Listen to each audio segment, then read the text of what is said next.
Alalahanin mo rin ang mga kapatid namin na hinay na may pag-asang sila'y muling kamubuhay, gayon din ang lahat ng mga pumanaw.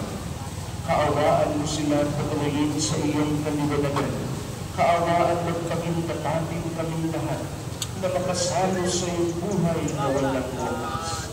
Kaisa ng mahal na Birhen Maria na ina ng Diyos, ang mahal na ina ng kapayapaan at pagiging paglalagay, ang Birhen ng Antipolo, ni San Jose na kanyang kaligis-ligisang esposo, kaisa ng mga apostol at ang lahat ng mga banal na namuhay dito sa daigdig ng kalulugod sa iyo, maipagdiwang nawa namin ang pagpupuri sa ikararangan mo sa pamamagitan ng iyong anak na ating Panginoong Jesucristo.